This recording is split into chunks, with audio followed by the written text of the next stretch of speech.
Hey everybody, good to be with you again today. Could you just hold on for 1 second? I want to do one little thing.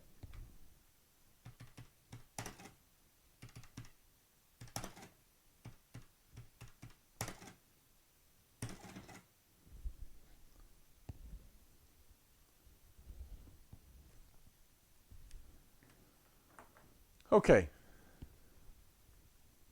obviously you can guess why I got this calculator out, this adding machine, because today is tax day.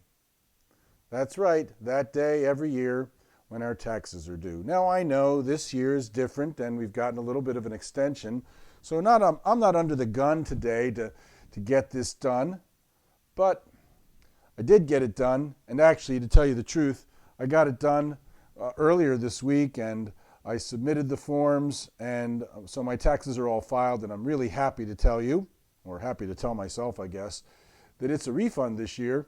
First time in, I think, 5 years that I'm getting a refund, so I'm really happy about that, too. So today's a great day.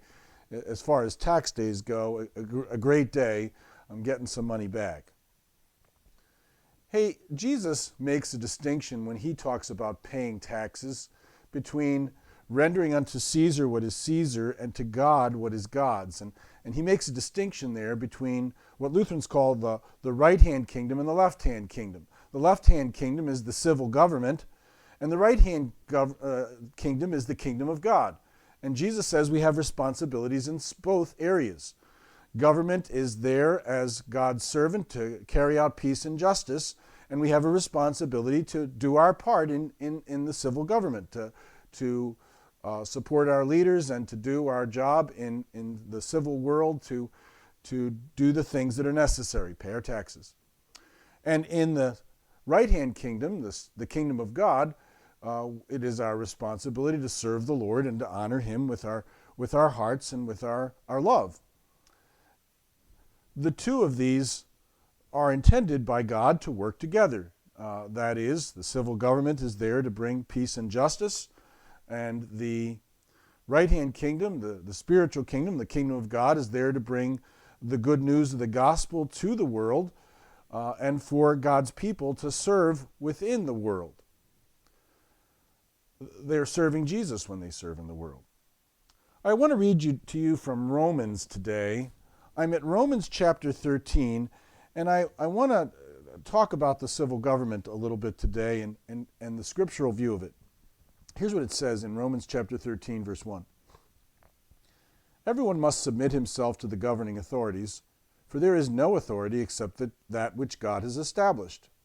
The authorities that exist have been established by God. Consequently, he who rebels against the authority is rebelling against what God has instituted, and those who do so will bring judgment on themselves. For rulers hold no terror for those who do right, but for those who do wrong. Do you want to be free from fear of the one in authority?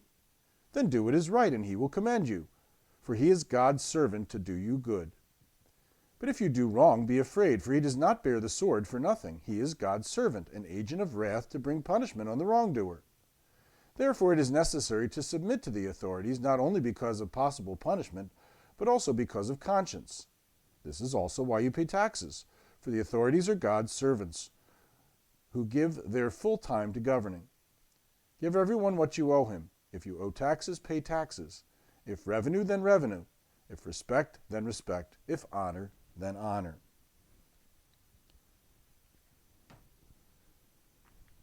The only time we might choose to disobey the government is when they might ask us to do things that are against God's will. Some recently have been saying the government has no right to stop us from worshiping. And we should not be afraid of this virus, and so we should worship anyway. Maybe you've seen some of those stories on the TV. I think this passage says something different. The government is not forbidding our worship. We certainly are free to worship through Zoom church and other ways. They're not stopping us from being able to exercise our faith. They're not persecuting us. They're doing their best to keep this virus contained. And so it's not a matter of fear, and it's not a matter of the government oppressing us. Staying at home is for the blessing of our brothers and sisters in the world so that we don't bring the virus to them and they don't bring the virus to us, and it doesn't spread like it has been. So we are honoring God by staying at home. And we're honoring the government by being faithful to the rules. Now, if later on when we're out and about the government were to say, you are forbidden from worshiping anymore, maybe because Christianity were to become an illegal religion, well, then we would have to do what people have done in some countries, like worship in house churches and secretly against the government, because the government doesn't have the right to supersede God and tell us things that we should do that God would forbid, or tell us not to do things that God would command. So there's the right-hand kingdom, the kingdom of God, and the left-hand kingdom. And we need to be servants in both of those. As it says, the government, really, no matter who's in charge, is being used by God to accomplish a specific work. And so we give thanks for the government and the work that they do. I know sometimes it gets very frustrating when there's gridlock and all kinds of political nonsense going on, but we still need to be thankful for the fact that God has placed people there to help us in the physical world and to keep justice and peace. Hey, that's my thought for today. Have a great day.